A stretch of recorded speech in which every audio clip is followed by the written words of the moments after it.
Assalomu alaykum aziz vatandoshlar. Mana biz Belgiyaning Bryussel shahrida tinch norozilik namoyishlarini boshladik. Biz Yevropada yashayotgan siyosiy faollar bir nechtamiz jamlanib bir tashkilot Meros milliy markazini tuzishga erishdik.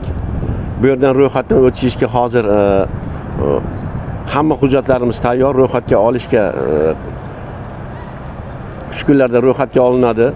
Lekin biz Meros deb nomladik markazimizni. Meros markazida Merosning birinchi asosiy maqsadi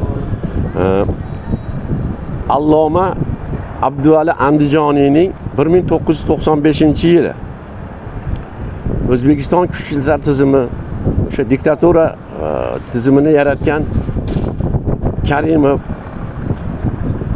Inoyatov tomonidan o'g'irlab ketilgani, hanuz mana 30 yil bo'lyaptiki, xabar berilmagani murojaat qilib, murojaatnomalar yozdik. Murojaatnomalarimizda bularni hammasini o'sha Yevropa davlatlaridagi inson huquqlari idoralariga, Yevropa ittifoqi davlatlariga, Yevropadagi va boshqa dunyoning demokratik davlatlarining rahbarlariga, Birlashgan Millatlar Tashkilotiga murojaatlar qildik. Murojaatlarimizni 9 ta tilga tarjima qilib yubordik. Lekin hammasidan iliq javoblar oldik. O'zbekiston hukumatidan javob ola olmadik. O'zbekiston hukumati biz Mirziyoyevga nima deb murojaat qildik? Iqtidorda o'tirgan Mirziyoyev mana Alloma Andijoniy Abduvali qorining yo'qolganiga, o'g'irlab ketilganiga 30 yil bo'ldi. Bir u paytda siz yo'q edingiz, u paytda bir qayerdadir bir komsorgmidingiz yoki institutda ishlardingiz. Bu jinoyatlarda sizni hech qanaqangi bir ayblashga haqqimiz yo'q. Keling, shuni biz jamoatchilikka, bizni o'sha hozirgi hanuz o'sha O'zbekistondagi boshqa davlatlardagi ilmiy, o'sha diniy ilm ahllariga bo'layotgan tazyiqlarning sababchilari kimlar? Bularni bir o'rganaylik, bularni bir nima qilaylik. Mana 30 yil bo'ldi Abduvali qori akani o'g'irlab ketganiga. Abduvali qori bilan birgalikda Ramazon Makkarimov bo'lgan, uni savdoshlari bo'lgan. Undan keyin ularning savdoshlarini ham juda bir qattiq tazyiqlarga olib qamab yo'q qilindi.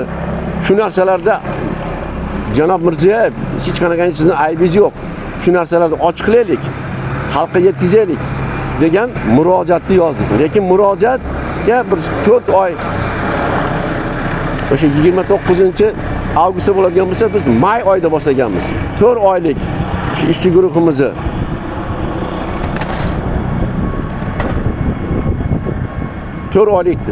tashabbus bilan chiqqan edik, javob bo'lmadi.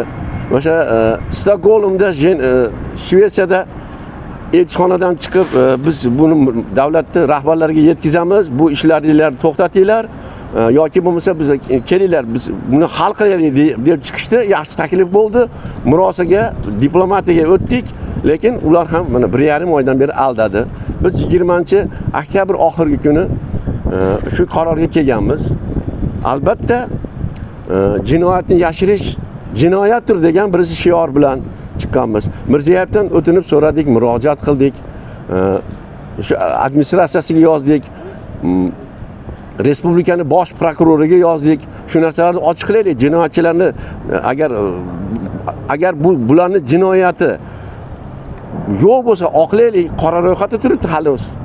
Buni kimdir o'qib, buni Abduvali qori akani magnitofon lentalarida yozilgan, internetlarda aylanayotgan bir ma'ruzalari bor, dushanba darsliklari bor. Shuni o'qib ham odamlar jabr ko'ryapti. Buni bir to'xtatish kerak. Bu odamni masalan haqiqatda terrorist bo'lsa, terrorist deb yoki bir shunaqangi bir oqimlarda bir nima qilgan bo'lsa, shuni ayblab aybnomalar, Abibon deydi, aybnomalar yozib, sud qilib, sud orqali qilish kerak emasmidi bu narsani? Imijimida yo'q qilindi aeroportdan nari, hali hanuz o'sha odamni kitoblarini o'qiganlar ham, o'sha odamning ma'ruzasini eshitganlar ham, u odamdan dars olganlar ham jazolanyapti. Bu davom etaveradimi bu jinoyat? 30 yildan beri bunga chek qo'yaylik degan tashabbus bilan chiqqandik. Tashabbusimiz o'sha bizning murojaatimiz inobatga olinmadi. Mana endi bugun Bryusselga keldik. Prezident Mirziyoyev Yevropa parlamentiga keladi. Biz bu yerda hamma narsani yetkazishga harakat qilamiz. Men bu so'zlarim bilan faqat birgina Abduvali qori yoki birgina bir nima emas. Bu yo'qolganlardan mana yonimda turibdi Bashorat opam, Eshevani o'g'illari Ulug'bek Eshev 32 yil bo'ldi. Onaxon qidirib yuribdilar. Umidlari farzandidan. Mana Shvetsiya davlatida Obidxon qori Nazarov otib ketildi. O'g'li o'g'irlab ketildi. Yo'q qilindi. Buni oilasiga hanuz tazyiqlar. Bashorat opamni aldamagan odam qolmadi. Qaysi bir jurnalist, qaysi bir anaqa uyga keladi, telefon qiladi, ana unda, mana bunda 32 axir onani ko'z yoshlari bir sabr toqati ham tugadi. Bizning savdoshlarimiz shunaqangi bir haligi o'ynagani yoki bir dam olishga yoki prezidentni yomon ko'rsatish uchun bu yerga kelgani yo'q. Bu qachongacha bunaqangi tazyiqlar bo'ladi? Bularning orqalarida kimlar turibdi? Nimaga biz O'zbekiston hukumatiga murojaat qilmasligimiz kerak? Shu narsani ochiqlash uchun. Mana Saydaxonim Mirziyoyeva ham juda katta bir amalda o'tiribdi. Mana ayol sifatida murojaat qildi. Murojaatlarga befarq. Ular bir yo'qolib qolgan mushugini qidirib yuribdi xolos.